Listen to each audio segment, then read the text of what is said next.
Ladies and gentlemen, welcome back to another episode of Creative Contact. I'm your host, Orion. Thank you so much for tuning in. You could be anywhere in the world, but you're here with me. Let me take these off. I'm not even playing anymore. I'm going to be honest with y'all.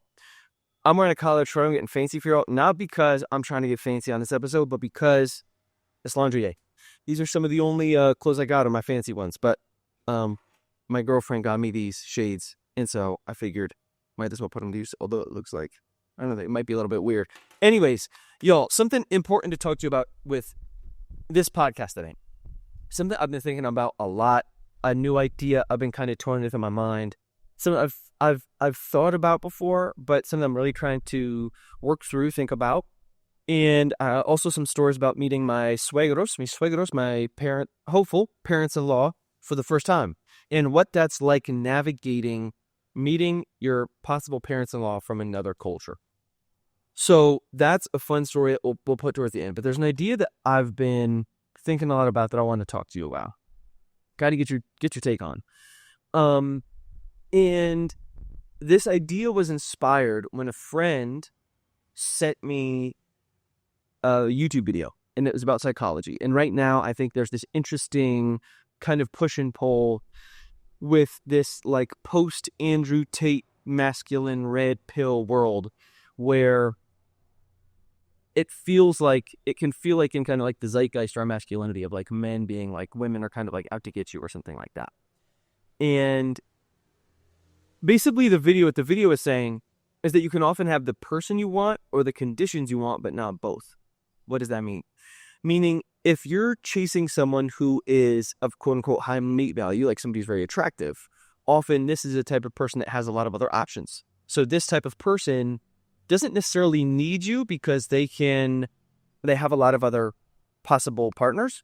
So they kind of have the power in the relationship. They kind of get to set the terms in the relationship compared to if you go with somebody who might not be like the physical like pinnacle of hotness.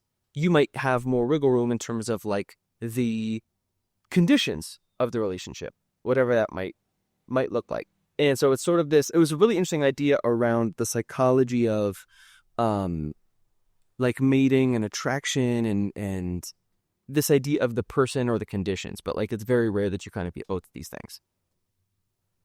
And as I was thinking about it, it kind of got the gears turning because I remember that there was this girl that I was dating before, and she was Colombian. I was in Colombia. It was a Colombian girl, and she was rad, really sweet, really cute.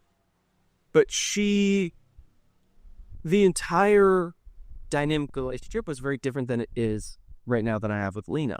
Not that she was like more attractive or less attractive. It had less to do with attractiveness. And it was more about, and I would take this girl out. She would end up like paying for things, or she was she was very dominant in like high achieving. It was really interesting. It was like a dynamic I never encountered before. But I realized in that scenario, I ended up, she was kind of catering the experience for me, which was really cool to kind of be like the one who was having like the experience catered for. Like she was sort of doing all of these things for me, which was cool. But it created a different version of myself. I think because she was the one that was kind of curating the experience, I felt a little bit, I don't want to say like emasculated, but like she was paying for a lot of things. She wouldn't let me pay for things.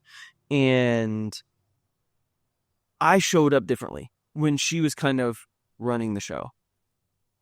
She was also a little bit older than me too, but she had money, and it was just a cool dynamic. But I really, it's the same key, and I think this a lot when people say like I'm the same, I'm like the same person no matter who I'm with. I'm like, no, you're not. Like you change, you code switch no matter who you're with. Like you're a different version of you with grandma than you are with your best friends, and like that's just a matter of fact. Like that's just how the game goes. That's fine. Like the whole point is that you read the room and show up differently depending on who you're around, who you're with. But it got me thinking about this when I saw that video about like giving up the conditions, or almost like the experience needs to be more about the partner or the other person. If they're very attractive, if you're kind of chasing them, then you're giving up some like leverage in terms of what it is that you're maybe like the focus is maybe more on them than it is necessarily about just what you're getting, or maybe like less them catering to you. Like if you were like an athlete or like a movie star or something, you basically get to walk around and everything's sort of catered towards you. And I realized what was interesting about it was like, right now I have this relationship with Lena, and it made me think about the man you want to be is like very dependent, I think, on like the person that you're with almost dictates the man that you are or the man that you show up as. And I don't think that's necessarily like a rule or blank. It's a big blanket statement, but I'm realizing for myself is that like I show up differently in a relationship depending on who I'm dating. And one thing that I really love about this relationship that I have with Lena is I've been thinking about it as I feel like I get to show up as the man that I want to be and that I want to become. I feel like I'm growing into the man that I want to become. How? This relationship with Lena, I feel like she's very independent. We're both very independent, but I feel like she has done a really good job of like allowing space for me to like create and curate experiences for us without it feeling like it's an expectation. So it's less about like, I don't feel like I need to do these nice things for her, whether it's, creating experiences or wanting to travel, or it's something as simple as buying her flowers. There's a difference, I think, with when you're with certain women, and I think with the Latinas, sweeping generalizations here, but like at least down here in Colombia, it can be challenging because Colombian men tend to be so like cariñoso, like they're so like sweet and caring that there's like this expectation. I remember before, but when I've dated other Colombian women, they've been like, this is why I don't date foreigners. Like they're like, it's like you're too independent, like you're not caring enough. Like Colombian men do all these sweet things for me that you're not doing. And a lot of times that was never expressed. I didn't even realize that I was fucking up. I was just like, I would just automatically be in trouble. I've talked about this a million times.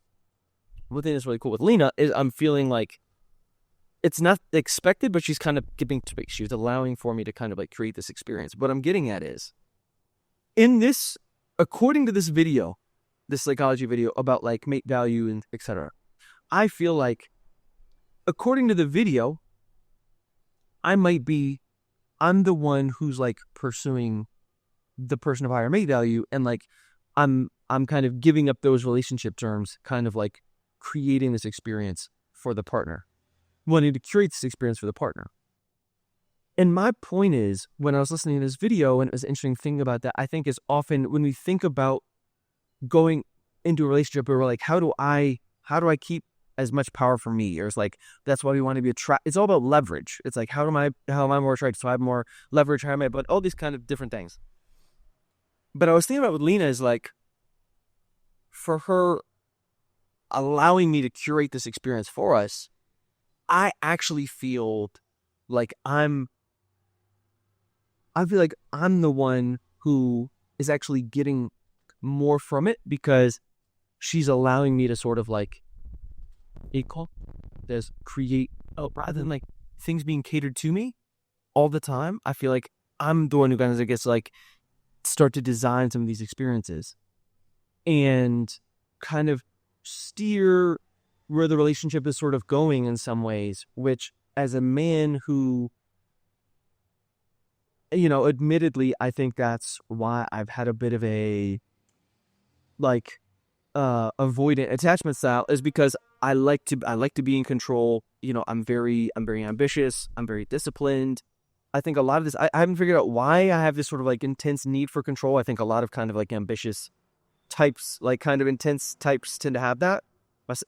And so there is this, that's sort of like my life's work, is to kind of like learn how to let go more. But with that, and I do like being in the driver's seat. That's why I like dabbling with psychedelics, but I don't love feeling like out of control. There's something about like being dialed in that I really enjoy. And again, I think because the more things I can kind of dial in, the more I feel like it allows, it's strange, but sort of like, I feel like my creativity thrives under like rules and discipline. Like the more like drilled in discipline I am, I almost feel like the more creative I am. As crazy as that sounds. And I feel like for me, that creativity, up until recently with this relationship, creativity for me has always been like, that's like my North Star. Like if I've this before, like some people are like a professional athlete, I feel like I'm like a professional art athlete. Like everything about my life is basically built around how, like, these creative projects, like whether it's the working out, the eating, the sleeping, all these things. It's like to have energy to fuel fully into the creativity and the art. And so that I treat my life like I'm not a professional athlete, but I'm a professional art athlete, and sort of like trying to build this curated experience around how do I create the best stuff possible, because that's what brings me the most fulfillment and joy, is kind of like creating these things. But what I'm trying to make is that I think the concept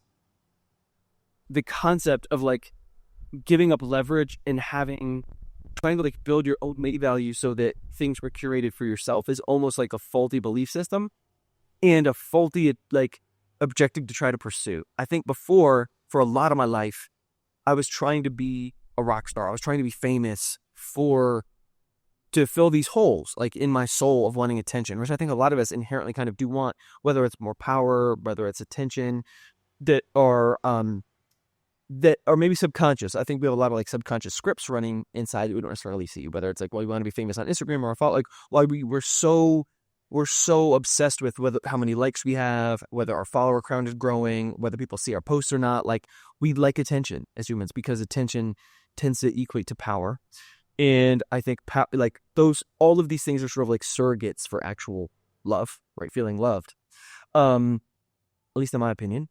But like, the more I dialed into these things of like, asking why, like long enough, and like you dig deep enough, asking about why do these things feel so good? Why do we want them? And it's like, these things are on power, having things catered for us. But I think when I've actually gotten the taste of some of those things being catered for me, whether I was telling you like with the ex, or other times in my life when I've had like a little taste of clout and attention, I don't think those are necessarily making me like the best man that I can be. I don't think like when things are catered to you to that point, I don't think it like actually aids in your development in terms of like your spirit, your perseverance, your grit, your discipline. Like, it's almost, I think it's like it takes a real certain type of person to be like super dialed in to not let those things kind of take you off the rails. Like there's so many celebrity examples that you pick dealer's choice here, pick whichever one you want to see like those things. Like, when everything is built around you, it doesn't necessarily, or built for you, catered for you, it doesn't always end well. And so thinking about this, building this relationship with Lena, I've been thinking about it as all like, as crazy as it sounds, but like wanting to, I'm going to turn this up a little bit. I think it got dark. It's one of those Medellin afternoons, evenings where things in there start getting real really quick and like turn into a torrential downpour. But what I'm getting at is, I think sacrifice is good. I think it's important to like not always have it be about you. Yeah, I think learning how to love, for me, a big piece of this with Lena has been like learning how to let go and wanting it to be about the other person, like wanting to give myself so fully, that it's not keeping score. It's not like me, I use something, so I expect something now in return, which I think I can be like that sometimes with other relationships or friendship, because I want, your time is the most precious resource. I can be really stressed out. If I put some out of this thing, I'm keeping it moving. But I feel like with Lena, it's been a good practice to be like, how can I love unconditionally? How can I just give? Because at first, and Lena, if you're hearing this, this is something we can talk about more if you want to. But I remember Lena at first, and when he's into it, I realized that like I found myself catering things for her, but that I think old version of me wanting to be the star of the show, like still wanting it to be catered to me, even though, realizing I was like, with this life that I'm sort of building with her, like it's like she's gonna be the star of the show, she's gonna be Batman, I'm gonna be Robin, and so like the supporting of her star, and not entirely. I'm sure if she hears this, Lena, I'm sure if you hear this, like Lena feels like, I remember we had an argument once where Lena's like, she feels the same way that I do. She's like, I feel like you're always gonna be the one, I'm always the one like doing the things you want to do. But it is essentially how, no matter what your perspective, you always feel that way. But I think for me, I've been digging deep into like what that means for me as a man in this relationship, and what type of person I need to be to have this relationship with Lena. I think she obviously very supportive and stuff in her own ways, but thinking about like putting her in many ways, not losing track of myself, but really wanting to like cater to her and building this life with her and giving her a beautiful life and building this thing together. But that I think it's like love is kind of like the ultimate sacrifice, because it's a compromise. You're putting your flag in the ground and saying, I'm willing to give up all of these other things over here that I can normally have to dictate for me in order to build.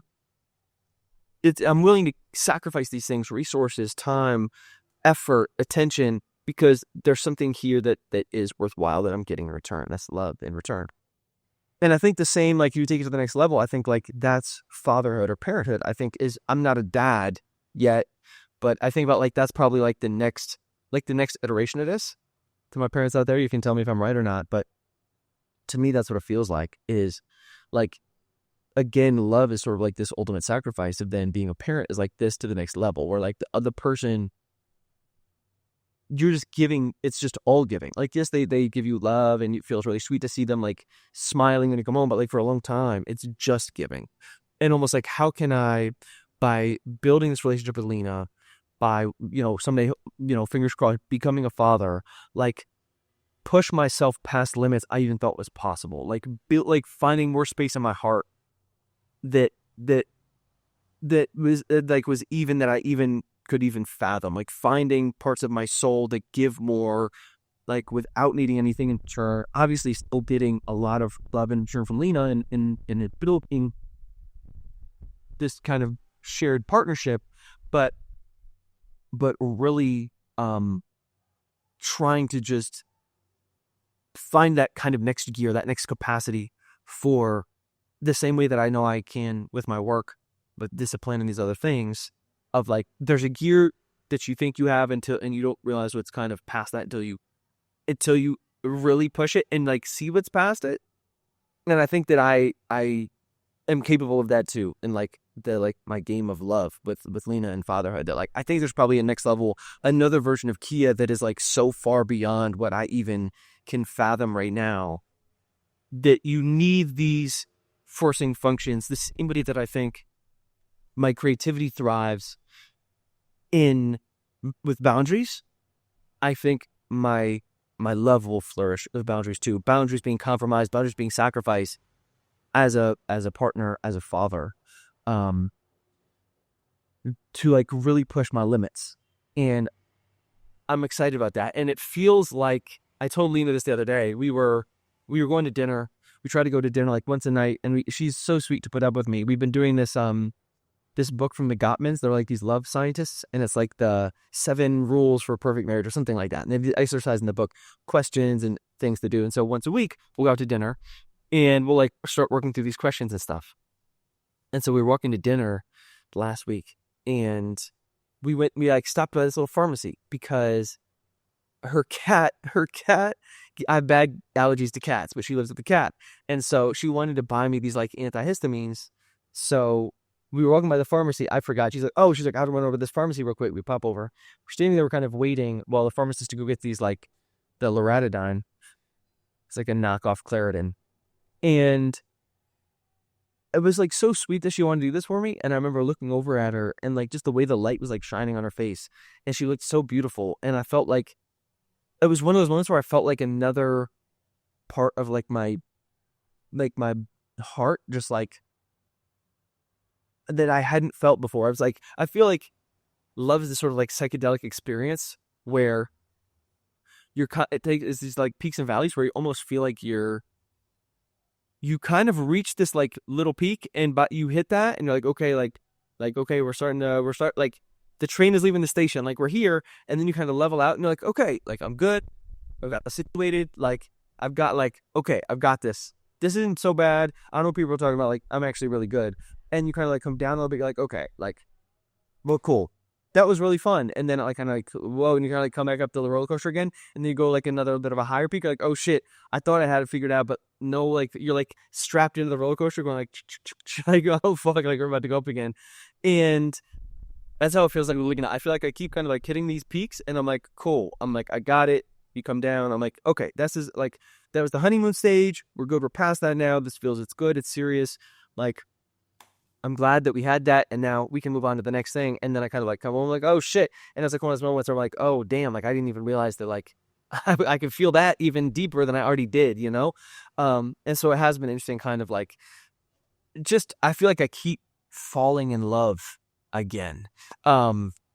Which is strange because there's a lot of each kind of stage. I feel like it kind of opens up new ideas, new experiences, new challenges, in kind of different ways that are interesting. And yeah, it's been really powerful. Learning a lot too. And so I guess just to wrap this whole thing up, finally met my hopefully potential parents-in-law this last weekend, or actually this last week. We had a couple different adventures, and it was really cool. Like they felt very similar to my own parents in a lot of ways. Like the dad is kind of reserved, and my dad will open up and talk a lot if he knows you, and if you kind of like give him that, if you like talk about the right things like politics or his idea about like teaching, or like the Sandinista revolution in Nicaragua, like you'll get like a lot out of my dad, but like he can be a little bit reserved sometimes. But my mom is like, she's a saleswoman basically. She's a gift officer, and like that woman, like she can talk you into she could talk you into buying water from a well. And I think like, and Lena's parents are very similar. Lena's dad was a doctor, so he's super smart, but like very reserved, very introverted. And her mom though is like super extroverted. And we just had like a blast, but they felt very similar to my folks. And so I felt like I was kind of taking care of my folks. But Latino dads can be like notoriously tough, like a tough nut for me to crack, just because they tend to be a little bit macho.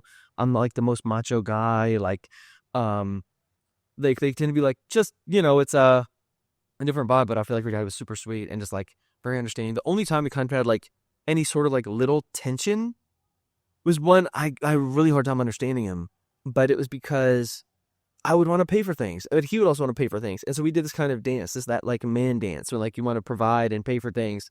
And so I ended up kind of like a couple of times just agreeing with him. I'd be like, okay, I'll get lunch, you get dinner, or like vice versa. Or like he'd go to pay, be like, dude, I got this one, you get the next one. But it was challenging. It took a lot of like,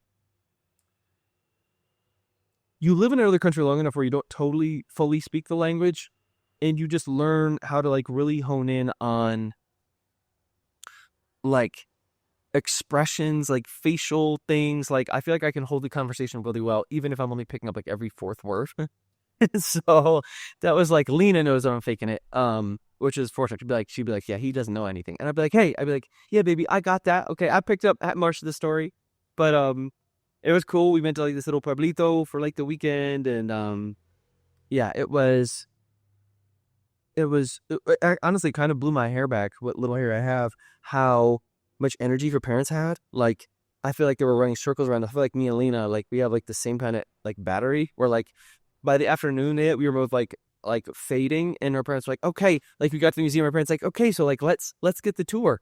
And I was like, I think I need to go sit down. Like I was like, I'm just so out of it. It's also the most I've spoken Spanish, only Spanish, because her parents don't speak much English. So it's like I can kind of like lean on my English a little bit. It's like all Spanish. And so you end up saying shit really weird to kind of like articulate ideas. Like, yeah, it's cool, but it really forces your brain into like next level.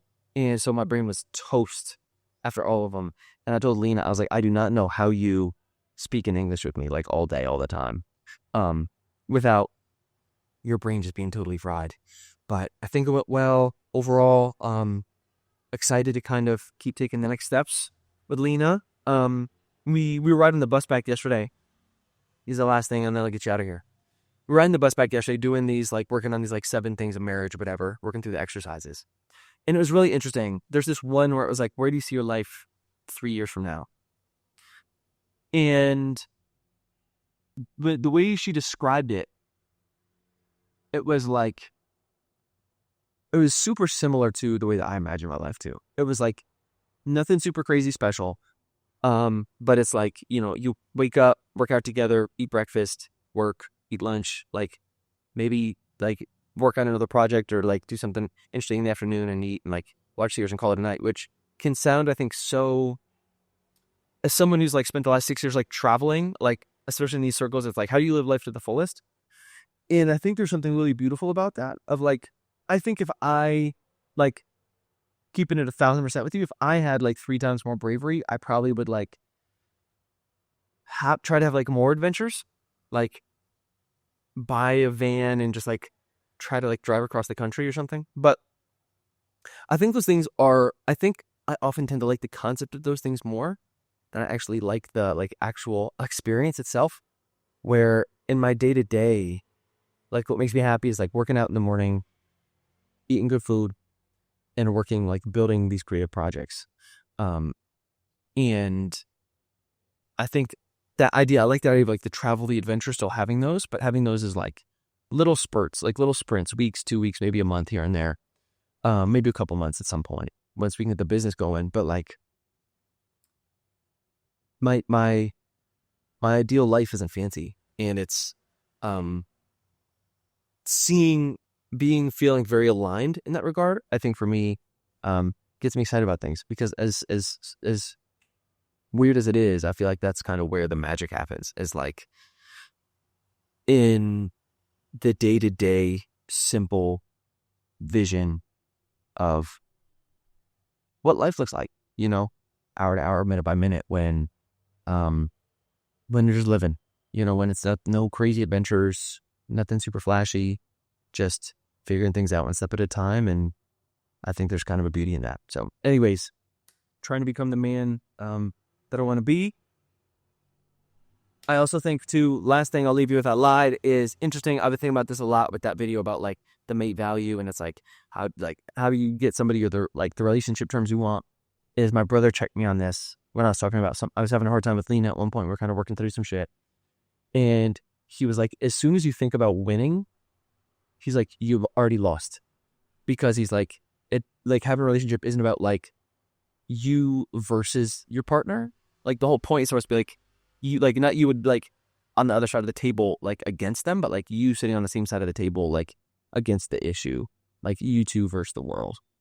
And I think just that reframe of just like thinking about winning, losing, leverage, any of that is kind of like faulty thinking to even begin with, that I catch myself in a lot.